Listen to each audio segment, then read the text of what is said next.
Hey everyone, so as you may have heard, Paige is now officially retired, so I thought now would be a great time to look back and celebrate her WWE career. Gerald Lentada and Half Dan Mafia-san also suggested we do an episode on her, so all the more reason. Let's begin.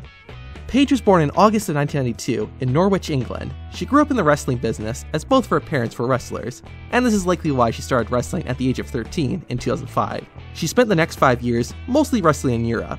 She got her first tryout with the WWE in November of 2010, but it wasn't until April 2011 at a second tryout that she'd be accepted. She officially signed in September of 2011 and was sent to the then WWE developmental promotion FCW. She made her debut in early 2012, but she didn't stay in FCW for too long, as later that same year, NXT became WWE's new developmental system, and that's where we find Paige's first match. Okay, just a disclaimer, we're going to count NXT matches as a wrestler's first WWE match.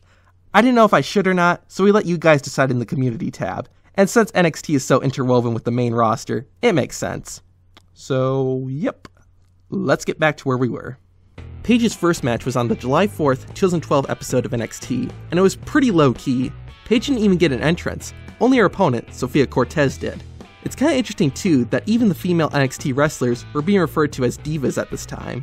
I'll tell you what, the NXT fairy granted my wish, starting off with divas action. The match wasn't much. It started out with some holds and grapples, and Paige briefly got some offense in, but Cortez would quickly shut it down. That was kind of the theme of the match. Sofia Cortez hits some moves, Paige counters, and gets a few blows, until Cortez makes a comeback. The match ended after Paige got a kick to the head, and Sofia planted her with a DDT, which looked pretty cool. Then, 3 seconds later, Sofia Cortez was your winner by pinfall. Very short match, and not much to it, but all great stars must start somewhere. Despite losing in her first match, Paige would really make a name for herself in NXT. Probably her biggest accomplishment there was becoming the first woman to win the NXT Women's Championship, and actually never lost the title, as she was forced to vacate the championship when she made the jump to the main roster in April 2014. Speaking of which, Paige made her main roster debut on the Raw after WrestleMania 30. She came out to congratulate the Divas champion, AJ Lee, on retaining her title. After some provoking by AJ, the two had an impromptu match for the championship, which Paige won in less than a minute and a half after hitting the Paige turner. So, not a bad way to start in the main roster, and she'd hold on to the Divas title for roughly 3 months. She won the title back at SummerSlam 2014, making her a 2-time Divas champion, but lost the title about a month later.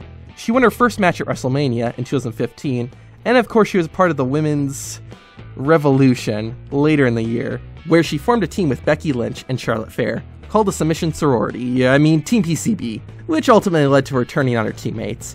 Then in 2016, she infamously got suspended from WWE and wouldn't be back until late 2017.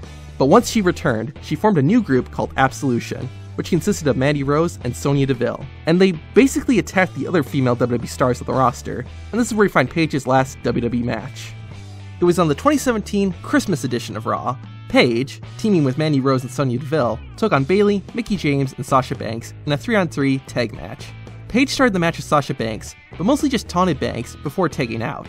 After that, Absolution didn't do too well, with the faces getting the upper hand. But after a clothesline to Sasha Banks on the outside, Sonya Deville got things back on track and tagged in Paige, but like before, she didn't stay active that long, taking out with Mandy Rose after a knee and some stops. Absolution was doing a good job of keeping Sasha Banks away from her partners, and so Paige decided to get in on the action. She did a few clotheslines and then tagged out again. And in other news, it's Groundhog Day. Again? Mandy Rose then replaced Paige as the active wrestler for Absolution, which ultimately led to Banks tagging out and bringing in Bayley. Rose followed up by tagging in Paige. Paige got taken to school by Bayley, and it looked like Paige was about to be pinned, but Mandy Rose and Sonya prevented that.